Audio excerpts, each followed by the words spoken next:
See you in the garden.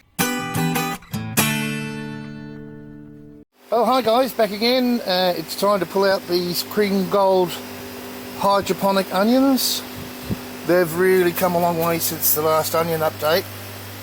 They're pretty damn gorgeous. I am very pleased with them. Most of them, probably the biggest ones is there.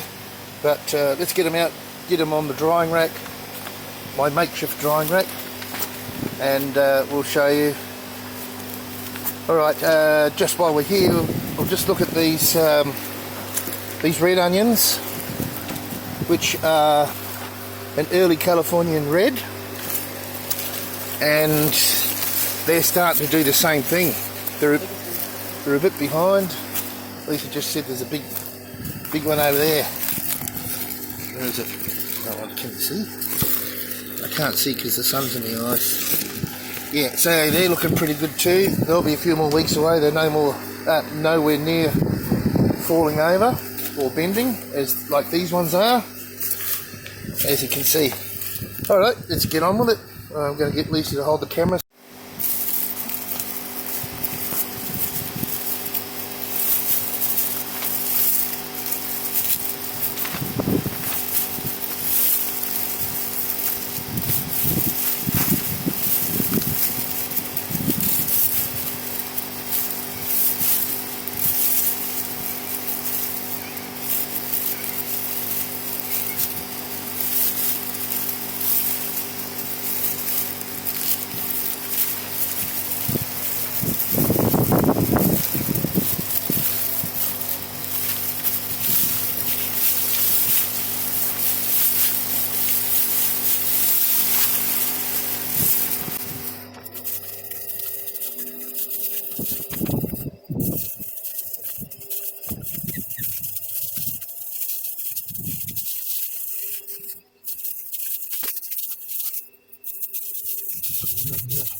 Okay, so they're all out.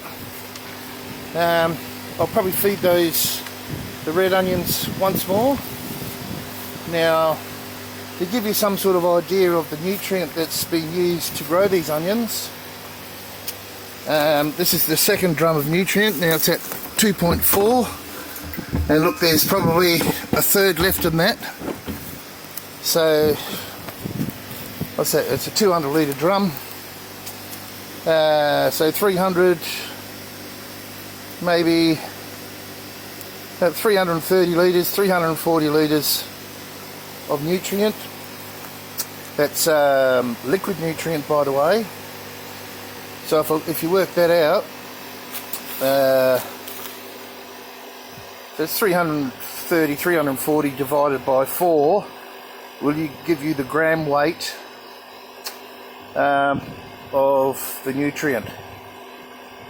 So there you go. I'm just not in the right frame of mind to do that calculation in my head. Haven't got my calculator. Alright, I'll be honest. So there you go. I'll work it out and put it up on the video. So I reckon that's a pretty damn cheap way of growing onions. Now, problems I had with this grow was I had one of those auto valves, and you can see here it's running from the tank through here into an auto valve, and that auto valve I realised wasn't working pretty early on in the piece. So I was watering from overhead, and I did let it get rained on quite heavily a couple of times just recently, and that's when the onions really took off and swelled up, so obviously they need quite a bit of moisture. So I'll remember that for next time. I'll hand water these ones again once more. I've just been getting a watering can and using this nozzle here that I put on when I built it. So I'll have to make a video about revamping the wicking system or the float valve system for these, and do away with the auto valve. Anyway, here they are here. The barrel full, well, nearly a barrel full of onions. Very, very pleased with a lot of the sizes.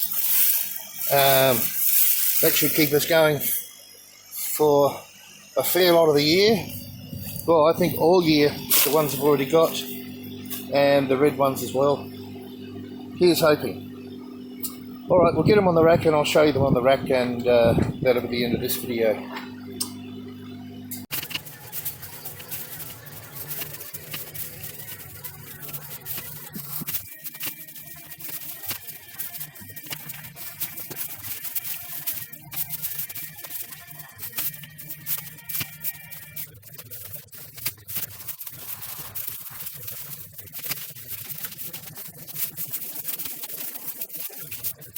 Alright guys, there they are.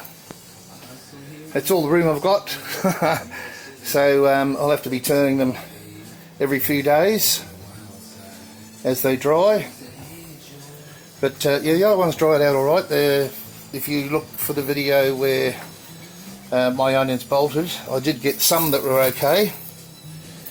And we'll just plait these and hang them up in the garage and eat them throughout the year. Couple of garlic there my next door neighbour gave me. He must have felt sorry for me, but you know, we're sharing stuff, and it's all good. Enjoying. So that's it for this video guys. Thank you for watching if you're watching.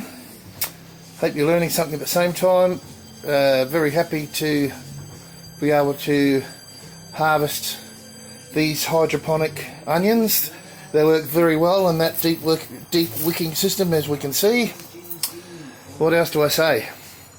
Cheers guys, see you next time. Bye.